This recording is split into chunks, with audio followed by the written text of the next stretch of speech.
Okay then, so finalize your work on question 2, and I'll go to these in a moment. Was a question about the Greek letters there, so those are phi and psi that are appearing there. We don't have any Greek students with us at the moment. Anybody Greek? The previous years we have tended to have Greek students, so I was going to say in the past you can have them then with Greek letters and so on.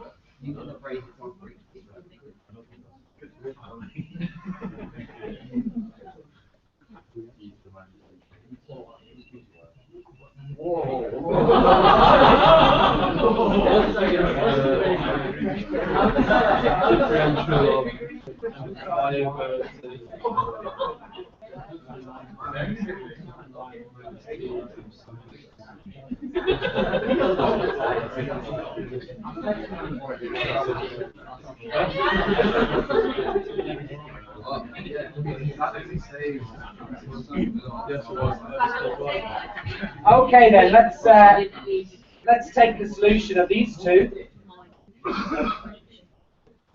So in question 1, we're given this partial differential equation here.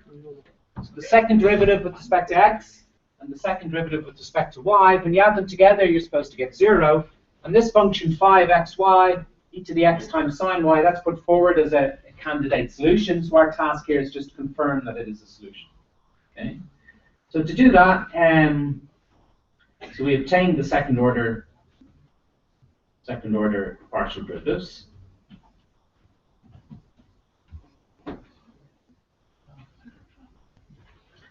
As, okay, so partial d phi dx. Okay, so the principle is, there's the y variable, sine of y, but for the moment we treat it as if it were a constant. So all we see there is a constant multiplied by the exponential function. So that derivative is the same constant, sine of y, multiplied by the very same function, the exponential. So it doesn't change at all.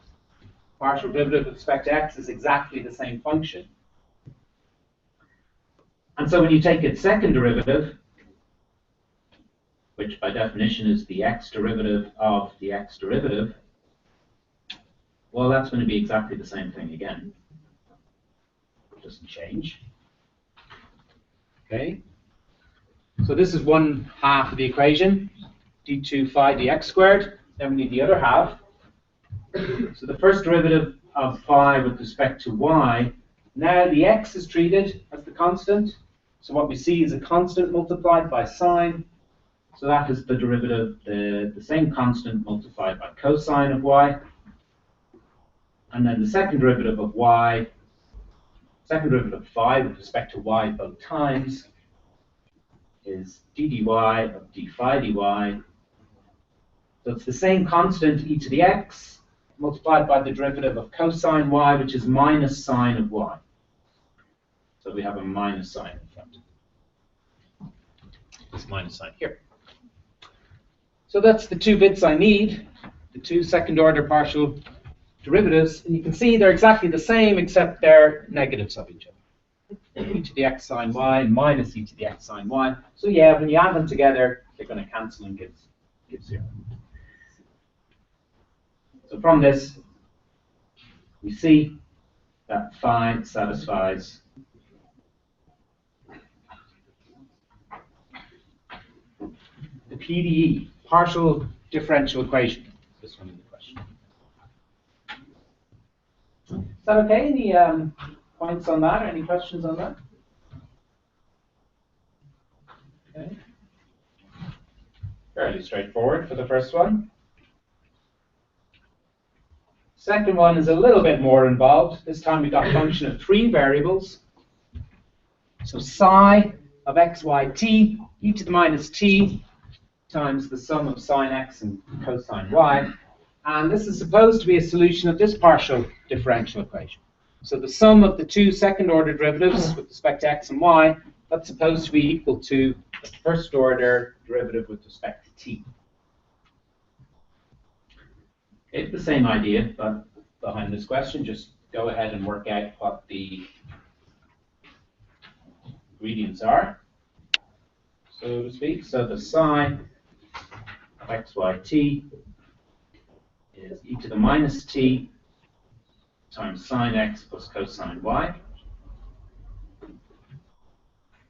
So we need the first order partial derivative with respect to t, d psi dt. Okay, the sine x plus cosine y, that is considered to be a constant multiplied by the exponential function e to the minus t. You're differentiating that with respect to t. That's going to give you minus e to the minus t. The derivative of the exponential is the same exponential, but there's this parameter here of minus 1 multiplying the t. So this is minus e to the minus t multiplied by the same bracket here, sine x plus cosine y. All very good. Then we need the other derivative, so we have to start off by doing partial d psi dx. Now be careful here, I saw one or two of you misstepped here. Where's our function? Here's our function. We want to differentiate this with respect to x. So the other variables, namely the t and the y, those are treated as if they're constants. So the structure of this is, the structure of the function then, focusing on the variable x, this is some constant out here multiplied by function of x, which we can differentiate. Then we have another constant here multiplied by that constant out there. Okay? So really it's a constant times x times a function of x plus another constant. So the other constant part which is added on, the cosine y multiplied by the exponential, that's not going to survive the differentiation. That's going to go to 0. Because the derivative of a constant with respect to x will be 0. So the only thing that remains is what we get from differentiating the sine part, which is cosine of x, and it's still multiplied by e to the minus t. So e to the minus t cosine of x.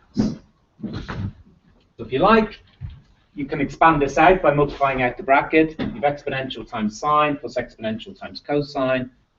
But the second term, the exponential times cosine, has no x at all in it, so it's just a constant. So when you differentiate it with respect to x, it goes to 0. So we don't see it in the derivative. Then second order partial derivative with respect to x. By definition, that's just the x derivative of the x derivative. So we're differentiating this with respect to x, so we just see constant times x. Constant times cosine of x. So that derivative is minus whatever the constant is times the sine of x. So we pick up minus e to the minus t sine of x. Okay, so that's the first term on the left-hand side of the ODE. The second term is the second order y derivative. And that's handled in a very similar way, similar explanations, except it's starting with cosine, isn't it? So similarly, d psi dy will be e to the minus t times sine of y. Okay, this time the sine of x term isn't surviving because it's just a constant times a constant. So when you differentiate it with respect to y, it disappears. So you're just differentiating cosine y, so it goes to minus sine y, and you've got this constant here multiplying it, so the constant stays multiplying the result. And then d2 psi dy squared. Okay, pretty soon I'm going to stop putting in this intermediate step here. But just for emphasis now, what that means, the y derivative of the y derivative, that's going to give us minus e to the minus t times the cosine of y. Agreed?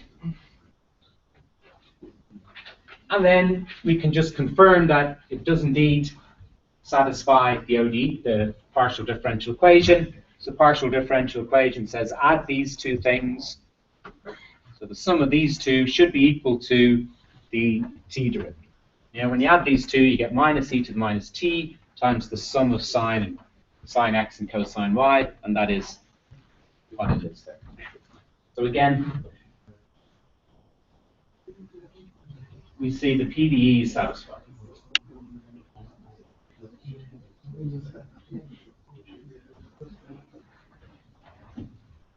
Any questions on that one? Or queries or clarifications that you'd like? Okay. We'll move on. So questions, so I'll give you another period for working on questions 3 and 4. So they're slightly different. And then try and get through the solutions of those on the board.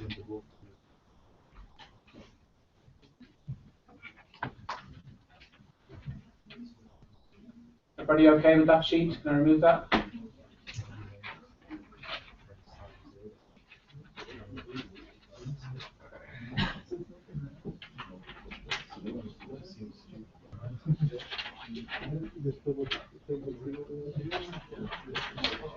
Hey, Shag, if you want that sheet left, you might take it away.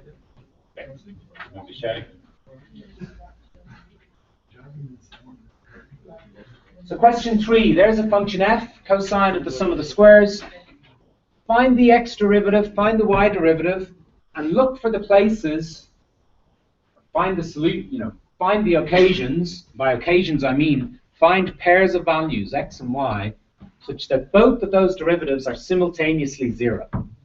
This will relate to an important aspect which we'll meet in a few lectures' time. What we're really doing is we're finding stationary points on the surface defined by that function there. But we'll leave that interpretation till later. So look for the places where both those find all the locations, all the pairs of points x and y for those two partial derivatives vanish.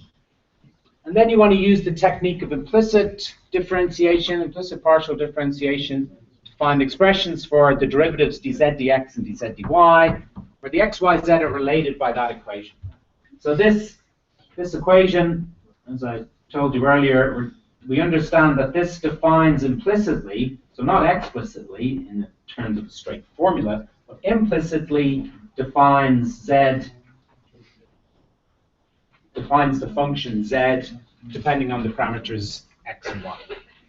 So maybe we can come up with reasonable expressions for dz dx and dz dy by using implicit differentiation. So x and y are independent variables. Z is the dependent variable. It depends on x. It depends on y. So can we take partial derivatives of the equation to get dz dx and dz dy? So if you've got queries, feel free to ask me or discuss with your neighbors. See how we get on with those.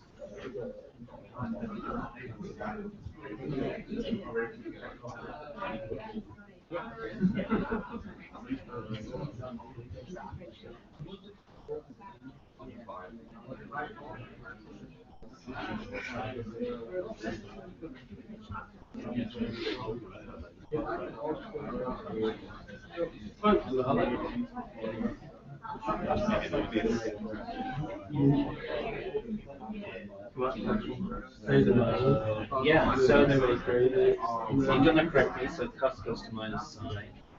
And this one goes to, yeah, so that's correct. And when you're looking, so if I give you a pair of values for x and y, maybe this one's a 0, whenever that's the correct combination of values. If I give you other pairs of values, maybe this one will be 0. What I'm asking you to identify is, can you describe all the pairs of values simultaneously make up both of them? The way to approach that is to find the description of conditions that make one of these conditions, and then we know the ultimate answer must be a subset. They both simultaneously start with the solution and then impose that on the other equation to find out what extra condition defines in. We assume that this is. So the question to ask yourself first is, when is this expression identified? Certainly one occasion when it's 0, but maybe the sign part will be 0. When was the sign part 0? Ask yourself that question and see.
What time?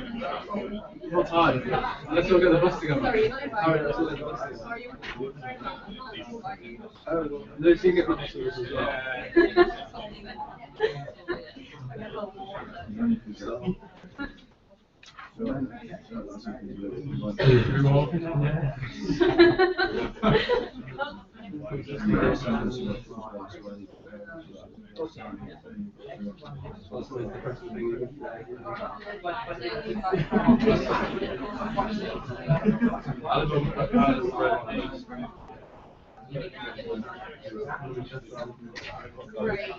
Harry lives in Bray while Ray in Manchester, so he's bringing the same set.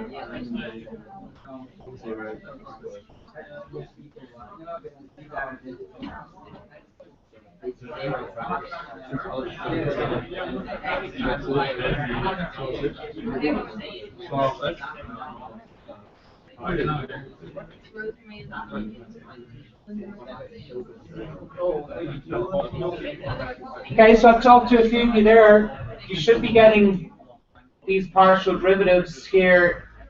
df dx is minus 2x, the sine of x squared plus y squared. And similarly, df dy should be minus 2y. I mean, it's a symmetric thing, sine of x squared plus y squared.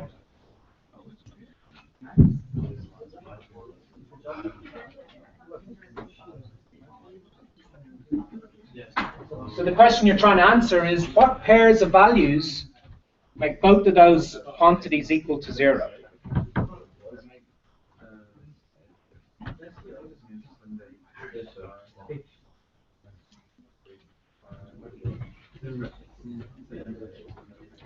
And one way of approaching this kind of question, you're looking to make two things 0. So first of all, focus on one of them. Find the occasions when one of them is 0. The actual answer then is going to be a subset of that, because whatever the occasions when the first one is 0, both of them will be 0 at some subset of those occasions. So you find the solutions of one of them equal to 0, then impose those solutions on the other one, and see what extra conditions you get out for the solution. So I go to the answer straight away for 3, or do you want a few more moments? Hands up to once more time on 3. Everybody's got the answer then, don't they?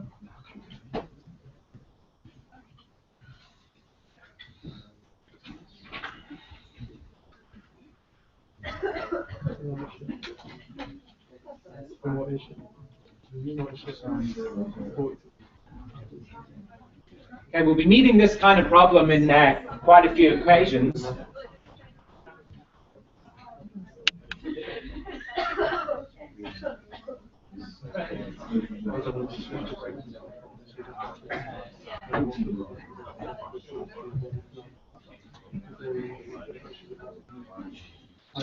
What are you doing?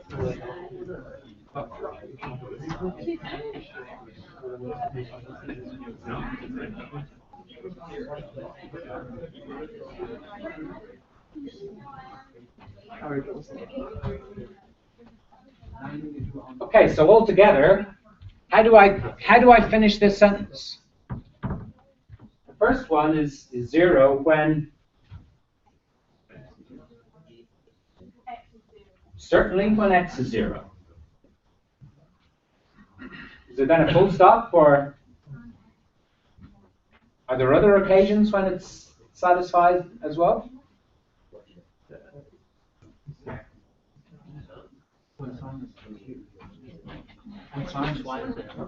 So it's certainly 0 when the x part hits 0, but also when the sine part hits 0. When does the sine part hit 0?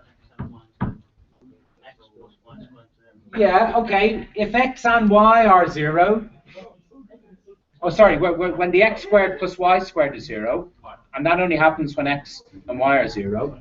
Can you be a bit more general? You're only focusing on one particular case there. Any other advances on when x squared plus y squared is 0? Is pi? Any advances on pi? 2 pi? 3 pi? Does somebody want to win by shouting out the complete description? Sorry? Any what kind of multiple of pi? Integer multiple of pi. Okay, you're the winner. When x squared plus y squared is an integer multiple of pi, those are all of the occasions when sine of something is 0. When sine of an integer multiple of pi is always 0. That's the only time sine is 0. So when x is 0, or x squared plus y squared happens to be equal to n pi for some integer n. Very good.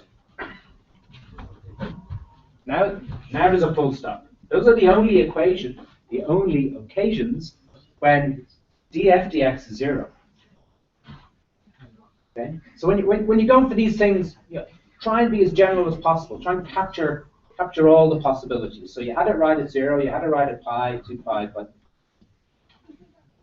go for the entire description. Okay. Okay, well those are all the occasions when the first one is 0. So the answer to this question here is going to be some subset of these.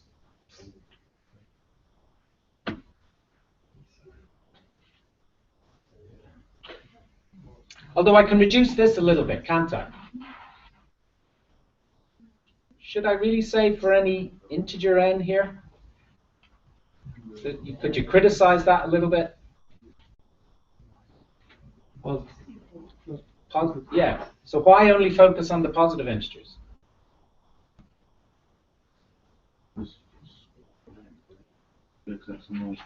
X and y are squared. Yeah. X squared plus y squared is always positive. Well, 0 or positive. It's always a non-negative number. So actually, if I'm allowing in negative integers n, I'm not actually capturing anything. Because this the x squared plus y squared can never be equal to an integer multiple of pi. Sine of a negative multiple of pi would be 0, but in this context, x squared plus y squared never hits that. So I should say, or really, x is equal to 0, or x squared plus y squared is equal to n pi for some integer n, which is greater than or equal to 0. Yeah, so I was being a bit... Mentioning the negative ones was pointless because they never occur. Yeah? A sum of squares is always non-negative. Okay. So the answer to this question here is going to be some subset of this family of points x, y. Maybe all of them, perhaps, or maybe only certain ones. So then we impose these conditions.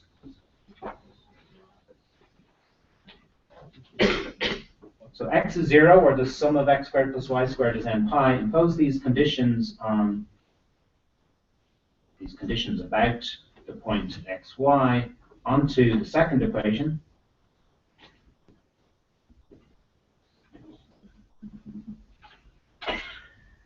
And we see, well, let's take the first part. If x was 0,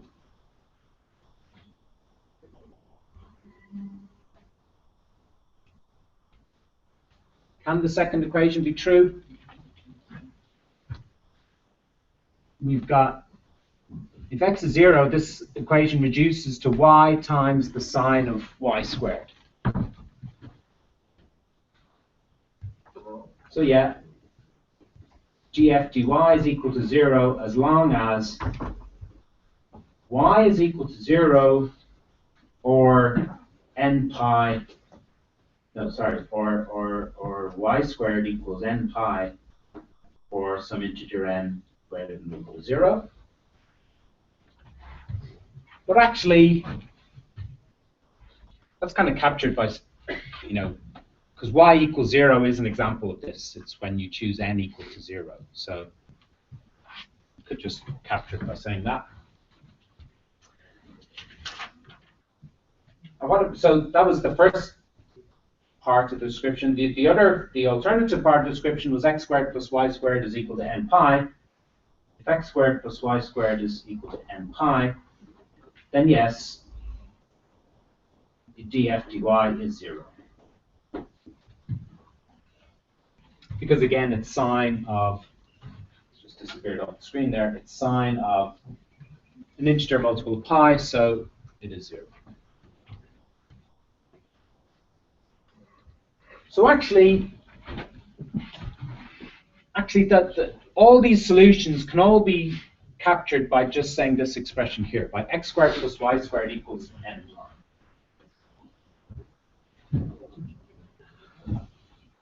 Final solution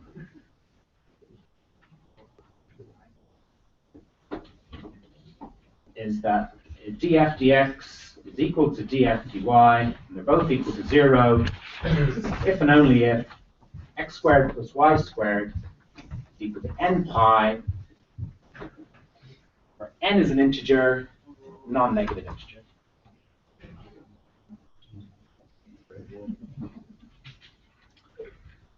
It wouldn't be wrong if we said where n is any integer, but it's just that the occasions with the negative ones here could never happen, because x squared plus y squared is never equal to a negative number. And you see I've dropped the condition about x and y being equal to 0, because that's captured by the case where n is 0. Because when n is 0, the only time x squared plus y squared is equal to 0 is when x and y are both 0. So that case is contained within that one. So geometrically, what do these points look like? If I drew my xy plane, which if you remember from this morning, the xy plane is like the ground plane, like the floor, then this function would describe some kind of surface line above and below the floor in 3 dimensions. But is there any nice way of describing geometrically all these points in the plane xy? Circles of radius.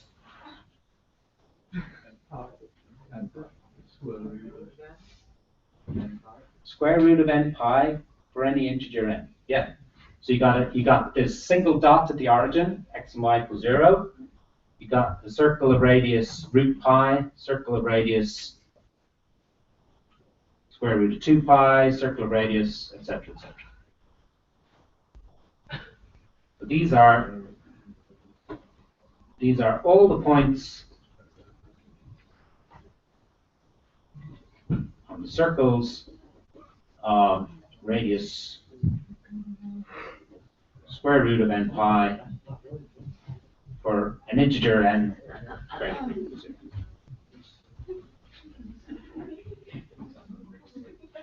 Okay, that's good. We had some good discussion there. Makes me think if we could all take the exam together and just prepare one exam script, we'd get 100% easily, all of us working together. I'll see if I can arrange that, but I suspect not. Let's just, okay, you're all eager to get up, but let's just have a quick look at question 4.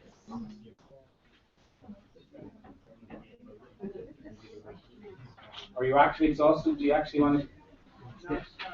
Yeah, that's good, good. Excellent. Let's carry on. Is everybody finished with that sheet? Yeah.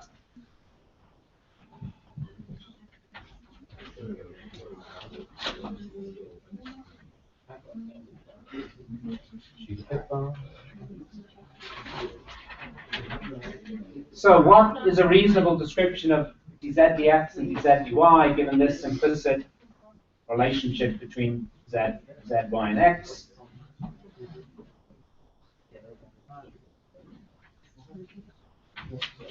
So the principle here is to equate ddx of both sides of the equation.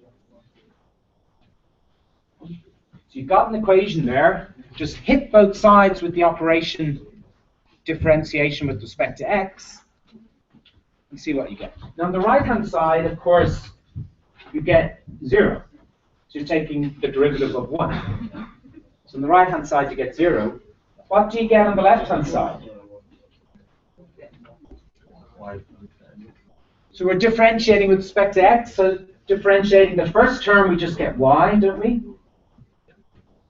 Differentiating the second term, what would we write down? 0. Is it y z d over dx? Yeah, so y dz dx, because we're understanding that z is a function of x and y. And the relationship is defined implicitly by this. So the y is treated as a constant, but not the z, because the z depends on x. So it does have a derivative with respect to x. So when we look at this, we see constant times function of x. So its derivative looks like this. Yeah? And what about the third term? How does that differentiate?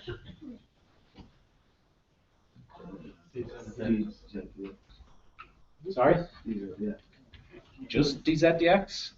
No, that's not correct. What are you seeing here in terms of functions of x?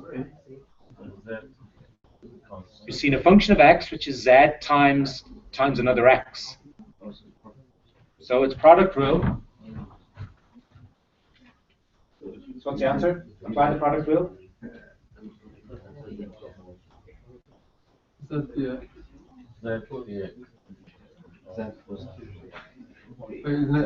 X dz dx. Z plus dz dx. The product rule says first hold the z factor the same and multiply it by the derivative of the other factor.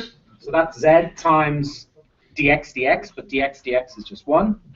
The other half of the product rule says add on what you get when you hold the x factor the same and multiply by the derivative dz dx. So I should have x dz dx, shouldn't I? Yeah. dz dx times x. Yeah. And so the left-hand side, this is still equal to 0. So then we can get a reasonable expression for dz dx, but it will depend on the current value of z. So it's going to be minus y minus z minus y. I'm changing my z's. Sorry. Minus y minus z divided by y plus x. All right. So take the y and the z over the other side and divide across by y plus x. So the derivative of z with respect to x, we get it as a formula in terms of x and y, but then it also features the current value of the function z. So if you had actual values of x and y, if you wanted to evaluate the derivative at a particular point, it would depend on those values of x and y, but it would also depend on evaluating the function at x and y itself. So it doesn't, you still need more information. You'd still need to, but of course you can get a reasonable expression for z in terms of x and y by solving that equation directly. So you can solve that equation directly to get z as a formula. And then you could then check that it all agrees with this way of representing the derivative as well.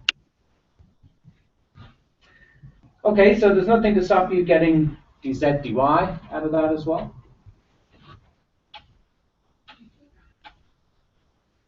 Maybe we'll end there for this evening. I'll leave the other questions 5 and 6 with you. You can add those to your other tutorial questions.